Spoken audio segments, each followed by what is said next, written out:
So in this we are going to see about open channel flow. The first thing you must know about in the open channel flow is the difference between the pipe flow and the channel flow. Okay, what is the main difference between the pipe flow and the channel flow is, in pipe flow here there won't be free surface, but in the case of channel flow you will have the free surface. So the first point is, in pipe flow there won't be free surface, but in the case of channel flow we'll have a free surface. Okay, and the second point is, the water flow takes place under pressure, but in the case of channel flow the water flow will be under gravity. Okay, only 2 points. Here there will be no free surface, but in the case of channel flow we'll have the free surface. Second point is, the flow will be under pressure. In the case of channel flow the flow will be under gravity. Okay, and after that you have to draw the diagram. This is the pipe, and for datum line, this is a datum line, the depth of datum line, and the pressure head P1 by rho g, and the kinetic head V1 square divided by 2g. So the line connecting the two topmost surfaces, two top lines is a HGL, that is, it is the sum of datum head and pressure head. Okay, Z1 plus P1 divided by rho g is the HGL, and what is total energy line is, it is the sum of datum line, pressure head and velocity head. So Z1 plus P1 by rho g plus V1 square divided by 2g. Okay, so this is the pipe flow diagram. What about the channel flow? This is your bed slope, and this is your depth of flow Y1, and this is your free surface, and the kinetic head V1 square divided by 2g. So this total energy line will be Z1 plus Y1 plus V1 square divided by 2g. Okay, total energy line is otherwise called as energy grade line. Okay, this is the main difference between the pipeline and channel flow. Okay, the next we are going to see about types of channels. As you all know, we are having natural channel, artificial channel, open channel and closed channel. Natural channel is from the name itself it will be natural, and artificial channel is a man-made channel. In that we are having rectangular channel, trapezoidal channel, triangular channel, parabolic channel and circular channel based upon the shape. Open channel means without cover at the top, that is a open channel. Closed channel is cover at the top, but there will be partially full of water, that is sewer lines. Best example is a sewer line.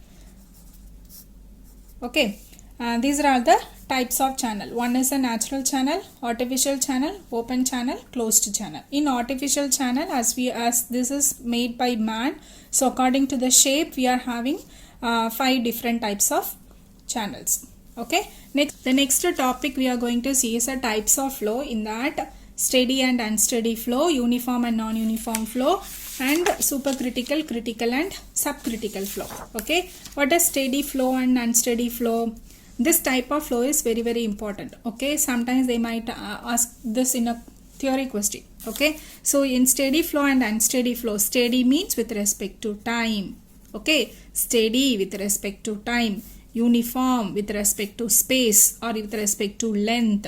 Okay, steady means time. So velocity with respect to a particular time, if it is constant, then it is a steady flow. If the depth of flow for a particular time, if it is constant, then it is a steady flow.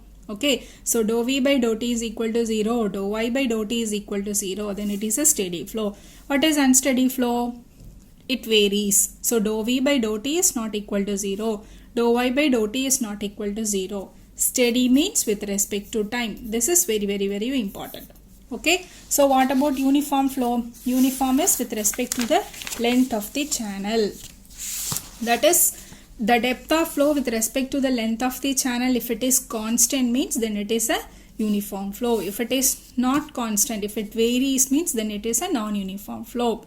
Okay, and the next one is subcritical, critical and supercritical flow. So as we are studying about a channel, here the gravity plays an important role, predominant role in the channel. we are going to define the flow as a subcritical or critical or supercritical by using Froude number. Okay, using this Froude number, you can able to tell whether the flow is a critical flow or a subcritical flow or it is a supercritical flow.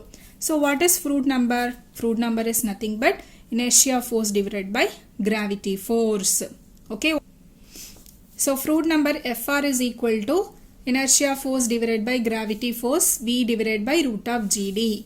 What is V? V is a mean velocity of flow, G is the acceleration due to gravity, and D is the hydraulic depth. Okay, if Froude number is equal to 1 means then the channel flow is a critical flow, that is V is equal to root of GD. Okay, if Froude number is less than 1, then the channel flow is a subcritical flow, or you can tell it is a tranquil flow, or it is a streaming. Okay, V is less than root of GD. If Froude number is greater than 1, the channel flow is a supercritical flow, or you can tell it is a rapid, or it is a shooting or torrential.